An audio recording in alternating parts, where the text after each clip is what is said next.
Сәлем достар, бүгін мен сендерге Free Fire'шіктер туралы айтып беретін боламын. Және қазіргі уақытта Free Fire не үшін ойнауға не стоит екенін түсіндіремін. Видео басталмас бұрын лайк басып жейтін заттаңды алып алыңдар. Ал біз кетті.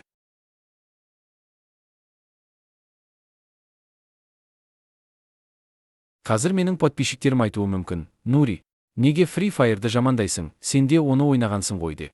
Иә, мен ойнадым, бірақ ол кездері Free Fire'ды бәрі ойнаған, және ешкім кринж санамаған. Ал қазір сен Free Fire ойнайтын болсаң, сен уже кринжсің. Бірақ бұл менің субъективті пікірі.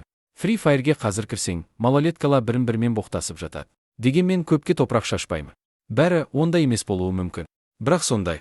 Енді Free Fire'ды ойнайтындардың далбай екенін қалай білуге бола? Бірінші тип. Егер Free Fire'шіктер никнеймдеріне ФФ патшасы, ашулы бека, Юмпи Кинг, ФФ Дамир деген сияқты никтерді қоятын болса, олар точно далбайыптар. Бұл никтер ФФшниктер үшін база. Екінші тип. Олар өздерін мықты игроктар деп санайды. Олармен комнататысы. Ұтып кетсең атмаскалары дайын туады. Ал егер байқамай зажимат етіп қалса, көтін жыртып айқайлайды. Олардың аузынан ақ ит кіріп көк ит шығады. Вообще, Free Fire'да кибербуллингтің көкесі болып жатады. Бұндай жағдайларды жиі кездестірді. Яғни ФФ-да кидоктар, взломчиктер көп болады. Мен солардың кесірінен аккаунттарымнан айырылып қалғанмын.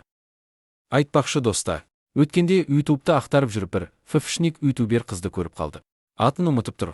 Короче, соның видеоларын қарап көрсе, ебайт пиздец боқтайды ғой. Чупадан да бетер боқтайды еке. Өзім вахуй болып қалдым. Ал енді видеомды қорытындылай келе, қазіргі Free Fire'ден гөрі баяғы Free Fire жақсырақ екенін айтқым келе. Осымен бүгінгі видео осылай шықты. Осы видеодан кейін Free Fire ойнамайсыңдар деп үміттенемін. Сау болыңдар достар. Енді Нұркен досымның ойын тыңдай. Ол не дейді екен? Бүгін біз Free Fire ойын жайлы талқылаймыз. Бүгін көп критика болады, сондықтан дайын болыңыздар. Ойын және оның контексті жайлы айтпай-ақ қойын, сіздер онсыз да білесіздер. Free Fire Communities. Ойбай, жағдай өте нашар. Неге десеңіз, себебі онда кішкентай балалар отырады. Және де көп боқтай.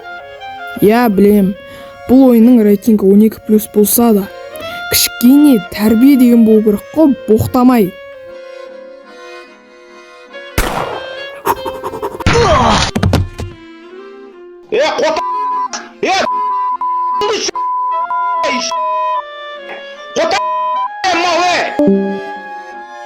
Екінші пункт. Өтірік хакерлер. Әр ойында хакер болады, бірақ бұл ойында хакерлер кринж. Таза мамасының хакерлер. Аккаунттардан басы қалмайды ғой бір. Ал оған сенетін адамдар ежелгі адамдарға ұқсайды бар ғой. Жоқ, қараш, көрініп тұр ғой өтірік екені. Қалай осыған сенесің? Әй, бұл ойынның болашағы жоқ. Сау болыңыздар.